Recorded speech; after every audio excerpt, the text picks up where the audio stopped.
வணக்கம் நண்பர்களே. இன்று நாம் காண இருப்பது நடிகர் திலகம் சிவாஜி கணேசன் அவர்களுடைய வாழ்க்கை வரலாறு.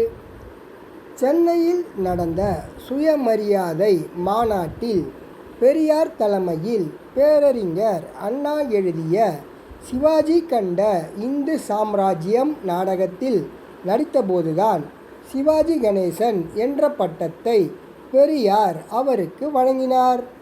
நடிகர் திலகம் சிவாஜி கணேசன் 1928 அக்டோபர் 1 விழுப்புரத்தில் ஒரு சாதாரண குடும்பத்தில் பிறந்தவர். அவர் பிறந்தபோது அவரது தந்தை சின்னையா பிள்ளை ஆங்கிலேயர் ஆதிக்கத்தை எதிர்த்து நடத்திய சுதந்திர போராட்டம் காரணமாக சிறையில் இருந்தார். சின்னையா பிள்ளை ராஜாமணி தம்பதியருக்கு 4வது குழந்தையாக பிறந்த கணேசன் திருச்சியில் வளர்ந்தார். சிறு வயதிலேயே பள்ளி படிப்பை காட்டிலும் நாடகம், பாட்டு ஆகியவற்றில்தான் அதிக ஈடுபாடுடன் இருந்தார். 1935 திருச்சியில் நாடகங்கள் நடத்தி வந்த யதார்த்தம் பொன்னுச்சாமி பிள்ளையின் மதுரை ஸ்ரீ பாலகான சபாவில் சேர்ந்து அவரும் நடிக்க தொடங்கவே வி.சி. கணேசனின் நாடக வாழ்க்கை தொடங்கியது. அங்கே இராமாயண நாடகத்தில் யவன சீதை, இந்திரன், அழகான தோற்றம் கொண்ட சூர்பனகை, பிறகு ராவணன் போன்ற கதாபாத்திரங்களில் அவர் நடித்தார். தொடர்ந்து பல ஊர்களில் பல நாடகங்களில் பல்வேறு வேடங்களில் தோன்றினார். திண்டுக்கல்லில் ஸ்ரீ கிருஷ்ணலீலா நாடகம் நடத்தப்பட்டது. பல நாட்கள் பாலகிருஷ்ணனாகவும் அழகான தோற்றம் கொண்ட பூதகியாகவும் நடித்தார். பழனியில் முகாமிட்டிருந்தபோது பதிபக்தி, கதரின் வெற்றி ஆகிய நாடகங்களில் நடித்தார் வி.சி. கணேசன். கதரின் வெற்றி நாடகத்தை பார்க்க காங்கிரஸ் தலைவர் காமராஜர் அவர்கள் வந்திருந்தார். அந்நாடகத்தில் வந்தே மாதரம் என்று கணேசன் ஒரு காட்சியில் உரக்க கூவுவார். உடனே காமராஜர் எழுந்து நின்று அவரும் வந்தே மாதரம் என்று கோஷமிட்டாராம். காமராஜரை அவர் முதல் முறையாக சந்தித்தது தன் 14வது வயதில் பரமக்குடியில் முகாமிட்டிருந்தபோது பதிபக்தி நாடகத்தில் நடிகவேல் எம்.ஆர். ராதா அதில் இணைந்தார். எம்.ஆர். ராதாவும் வி.சி. கணேசனும் இணைந்த பதிபக்தியில் சரஸ்வதி என்ற பெண் வேடத்தில் தோன்றினார் கணேசன். சில மாதங்களில் எம்.ஆர். ராதா தனியாக பிரிந்து புதிய நாடக சபாவை தொடங்கி புதுமையான நாடகங்களை அரங்கேற்றினார். கணேசனையும் அவர் அழைக்க அந்த புதிய நாடக சபாவில் இணைந்து கொண்டார் கணேசன். முதலாக சேலத்தில் இழந்த காதல் என்ற புதுமையான நாடகம் அரங்கேறியது. தொடர்ந்து ஈரோட்டில் அவர்களது லட்சுமி காந்தன் நாடகம் நடந்தது. அந்த நாடகத்திற்கு போதுமான வசூல் ஆகவில்லை. வரவேற்பும் எதிர்பார்த்தபடி அமையாததால் கம்பெனியின் பாகஸ்தர்கள் வி.சி. கணேசனையும் மற்றும் சில நடிகர்களையும் அழைத்து கொண்டு கேரளாவிற்கு சென்று அங்கு சில நாடகங்களை நடத்தினார்கள். அவற்றில் ஒன்று மனோகரா. முதலில் சிவாஜி கேரளாவில் நடத்திய ஒரு நாடகத்தை கண்டு மகிழ்ந்த திருவிதாங்கூர் மகாராஜா அவருக்கு ஒரு வெள்ளித்தட்டை பரிசாக வழங்கினார். சிவாஜி கலை உலகில் பெற்ற முதல் பரிசும் இதுதான். 1946 சென்னையில் நடந்த சுயமரியாதை மாநாட்டில் பெரியார் ஈவேரா தலைமையில் நிகழ்ந்த அறிஞர் அண்ணா எழுதிய சிவாஜி கண்ட இந்து சாம்ராஜ்யம் என்ற நாடகத்தில் வி.சி. கணேசன் நடித்தார். அந்த நாடகத்தில் அறிஞர் அண்ணாவும் காகப்பட்டர் என்ற வேடத்தில் நடித்தார். அந்த மேடையில்தான் வி.சி. கணேசன் ஒப்பனை தோற்றத்திலும் குரல் வளத்திலும் அற்புதமான நடிப்பிலும் அனைவரையும் கவர்ந்தார். பெரியார் ஈவேரா அவருக்கு சிவாஜி கணேசன் என்ற பட்டத்தை வழங்கினார்.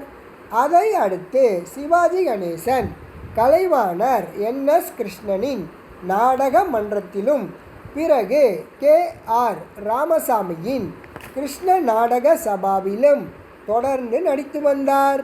பம்மல் சம்பந்த முதலியாரின் மனோகரா நாடகத்தில் சிவாஜி பத்மாவதி வேஷத்தில் நடித்தார். மனோகராக அவர் பெரும் புகழ் பெறுவதற்கு முன்பு அவருக்கு அதிக பாராட்டுக்களை தேடித் தந்தது அன்னை பத்மாவதி வேடம்தான். சக்தி டி கிருஷ்ணசாமியின் சக்தி நாடக சபா திண்டுக்கல் சோலை ஹால் திரையரங்கில் நடத்திய ஜஹாங்கீர் நாடகத்தில் நூர்ஜஹான் வேடம் ஏற்று நடித்தவர் சிவாஜிதான். இந்த நாடகத்தை பற்றி பேரறிஞர் அண்ணா ஜஹாங்கீர் நாடகத்தில் நூர்ஜஹான் வேடத்தை பார்த்தபோது அவர் மாடி படியில் இருந்து இறங்கி வரும் அழகு, பார்க்கின்ற பார்வை, வெட்டுகின்ற வெட்டு, இடையை ஒடிக்கின்ற விதம் மற்றும் லாவகம், நளினம், லயம் அனைத்தும் கலந்த அழகு கிளியாக அவர் நடித்ததை பார்த்த எந்த ஆண்மகனும் மயங்காமல் இருக்க முடியாது என்று பாராட்டினார். சிவாஜி கணேசன் சினிமாவுக்கு வந்த பிறகு ஜஹாங்கீர் நாடகத்தை எவரும் போடவே இல்லை. அதற்கு காரணம் சிவாஜியை தவிர நூர்ஜஹான் வேடத்தை யாராலும் சிறப்பாக நடிக்க முடியவில்லை. மற்ற நடிகர்களின் நாடகங்களை விட சிவாஜி நாடகங்களின் சிறப்பு, அந்த நாடகங்களில் பல விரைவிலேயே திரைப்படங்கள் ஆக்கப்பட்டு அந்த படங்கள் அமோக வெற்றியையும் பெற்றன. பராசக்தி, வீரபாண்டிய கட்டபொம்மன், வியட்நாம் வீடு, தங்க பதக்கம் ஆகியவை அவற்றில் குறிப்பிடத்தக்கவை. இரண்டு மனம் என்ற நாடகத்தை மகேந்திரன் தங்கப்பதக்கம் என்று பெயரை மாற்றி அரங்கேற்றிய போது அதில் போலீஸ் உயர் அதிகாரி SP சௌத்ரியாக நடித்த சிவாஜியை பார்த்துவிட்டு பல காவல்துறை அதிகாரிகள் உண்மையிலேயே மிகப்பெரிய போலீஸ் உயர் அதிகாரிதான் என்று நினைத்து காணும் போதெல்லாம் சல்யூட் அடித்துக்கொண்டே இருந்தார்களாம். சிவாஜி நடித்த நாடகங்களில் அதிக வசூலை அள்ளித்தந்த நாடகம் வீரபாண்டிய கட்டபொம்மன் ஆகும். சிவாஜி கண்ட இந்து சாம்ராஜ்யம் நாடகத்தில் நடித்த பிறகு சிவாஜி கணேசனுக்கு பேரறிஞர் அண்ணாவுடன் நெருக்கம் அதிகமானது. அண்ணாவின் யோசனைப்படி அவர் சக்தி நாடக சபாவில் சேர விரும்பினார். சக்தி Krishnasamy, SP Subbaiah, ST Sundaram, MN Nambiar ஆகியோர் அச்சபாவை நடத்தி வந்தனர். 1951ஆம் ஆண்டுடன் சிவாஜியின் 10 ஆண்டு கால குருகுல வாசம் முடிந்தது. அப்போது திரைப்பட தயாரிப்பாளர் national pictures PA Perumal AVM நிறுவனத்தின் கூட்டுடன் பராசக்தியை தயாரிக்க திட்டமிட்டார். அந்த படத்திற்கு தீப்பொறி பறக்கும் துடிப்பான தமிழ் வசனங்களை எழுதியவர் கலைஞர் மு. கருணாநிதி. பராசக்தி திரைப்படத்தில் சிவாஜி கணேசன் தான் கதாநாயகனாக நடிக்க வேண்டும் என்று அண்ணா விரும்பினார். அவர் வலியுறுத்தியதாலும் தயாரிப்பாளர் PA பெருமாள் ஆதரித்ததாலும் சிவாஜியே நடித்து 3000 அடிகள் படம் எடுக்கப்பட்டது. எடுக்கப்பட்ட ரஷ்களை பார்த்த சில பிரமுகர்கள் சிவாஜியின் முகம் சரியாக இல்லை, அவரை நீக்கிவிட்டு KR ராமசாமியை போட்டு எடுக்கலாம் என்று யோசனை சொன்னார்கள். ஆனால் அண்ணாவோ சிவாஜி தான் நடிக்க வேண்டும் என்று வலியுறுத்தி கூறவே சிவாஜியே கடைசியில் கதாநாயகனாக நடித்து படம் வெளிவந்து பராசக்தி அமோக வெற்றியை பெற்றது. சிவாஜியின் நடிப்பை எல்லோரும் ஏகோபித்து பாராட்டினார்கள்.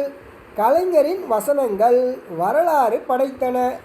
பராசக்தியில் நடித்து கொண்டிருக்கும் போதே 1952 சுவாமி மலையில் உறவுக்கார பெண்ணும் பாபநாசம் பிச்சையா பிள்ளையின் மகளுமான கமலாவை திருமணம் செய்து கொண்டார் சிவாஜி. அதற்கு அடுத்து மதராஸ் பிக்சர்ஸ் தயாரித்த பணம் திரைப்படம் வெளியானது. சிவாஜி பத்மினி நடிக்க கிருஷ்ணன் பஞ்சு இயக்கியிருந்தார். அந்த படம் சுமாராக ஓடியது. பராசக்திக்கு பிறகு மாபெரும் வெற்றி படமாக மனோகரா வெளிவந்தது. கலைஞர் மு. கருணாநிதி அந்த திரைப்படத்திற்கு வசனம். தமிழ் திரை உலகில் பொற்காலமாக ஒரு சகாப்தத்தை உருவாக்கிய நடிகர்களில் முதன்மையானவர் சிவாஜி கணேசன். சிவாஜி வெவ்வேறு குணாதிசயங்களை கொண்ட கேரக்டர்களில் நடித்தார் என்று சொல்வதை விட அந்த கதாபாத்திரமாகவே மாறினார் என்பதுதான் பொருந்தும். இது எப்படி அவரால் மட்டும் முடிந்தது என்று கேள்விக்கு சிவாஜியே பதிலளித்தார். கதாசிரியர் அவரது கற்பனையில் ஒரு கதாபாத்திரத்திற்கு உயிர் தருகிறார். அதற்கு முழுமையான ஜீவன் அளிப்பது நமது பொறுப்பு. பொதுவாக என்னை சந்திப்பவர்களின் கேரக்டர் குணாதிசயங்களை நான் மனதில் பதிய வைத்து கொள்வேன். வியட்நாம் வீடு படத்தில் என் character India cements நாராயணசாமியின் inspiration. Thiruvarutchelvar படத்தில் அப்பராக தோன்றியிருப்பது காஞ்சி பெரியவரின் இன்ஸ்பிரேஷன் என்றார் சிவாஜி. 45 ஆண்டுகால திரைப்பட வாழ்க்கையில் 300க்கும் மேற்பட்ட படங்களில் நடித்து வெற்றி கொடி நாட்டியவர் சிவாஜி. சிவாஜியின் முதல் படத்தை இயக்கிய கிருஷ்ணன் பஞ்சு இரட்டையர்களே அவரது 125வது படமான உயர்ந்த மனிதனையும் இயக்கினார்கள். சிவாஜி நடித்து பல்வேறு பாய்ஸ் கம்பெனி நாடகங்களில் ராமசுப்பையர் நாடக கம்பெனியும் ஒன்று. நாமக்கல்லில் சாமண்ணா ஐயர் நாடகக்குழு நடத்திய தம்பாச்சாரி என்ற நாடகத்தில் சாமண்ணா 9 வேடங்களில் நடித்ததை சிவாஜி வெகுவாக ரசித்தார். அப்போது சக நடிகர்களிடம் இதுபோல 9 வேடங்களை கொண்ட நாடகத்தில் நடிக்க சந்தர்ப்பம் கிடைத்தால் ஒரு கை பார்க்கலாமே என்று தனது ஆசையை வெளிப்படுத்தி இருக்கிறார். அவரது ஆசை நவராத்திரி திரைப்படம் மூலம் நிறைவேறியது. அது சிவாஜியின் 100வது படம். சிவாஜி கணேசன் நடித்த 300 திரைப்படங்களில் இயக்குனர் ஏ. பீம் சிங்கின் பா வரிசை படங்கள் காலத்தால் அழியாத கால படைப்புகள். பராசக்தியில் கிருஷ்ணன் பஞ்சுவிடம் உதவியாளராக பணிபுரிந்த ஏ. பீம் சிங் சிவாஜியை வைத்து இயக்கிய படம் பதிபக்தி. சிவாஜி ஜெமினி சாவித்ரி நடித்து 20 வாரங்கள் ஓடியது அந்த திரைப்படம். ஏ. பீம் சிங் படைப்பில் பதிபக்தியை தொடர்ந்து பாக பிரிவினை படித்தால் மட்டும் போதுமா, பாவ மன்னிப்பு, பாச மலர், பார்த்தால் பசி தீரும், பந்த பாசம், படிக்காத மேலை, பழனி, பாலாடை, பாதுகாப்பு ஆகிய படங்களும் வெளிவந்தன. பாக பிரிவினையில் ஊனமுற்ற கண்ணையன் எனும் கதாபாத்திரத்தில் தோன்றி தனது தத்ரூபமான நடிப்பால் கலங்க வைத்தார் சிவாஜி. படித்தால் மட்டும் போதுமாவில் கர்வம் திமிர் கொண்ட மனைவியை கைப்பிடித்து விட்டு அமைதியை இழந்து தவிக்கும் நடிப்பு ஆபாரம். இதில் சிவாஜி, பாலாஜி, சாவித்ரி, ராஜசுலோச்சனா ஆகியோர் நடித்தனர். பொன்னொன்று கண்டேன் பெண்ணங்கு இல்லை என்ற பாட்டில் நீச்சல் குளத்தில் பாலாஜியிடம் கைவிரலை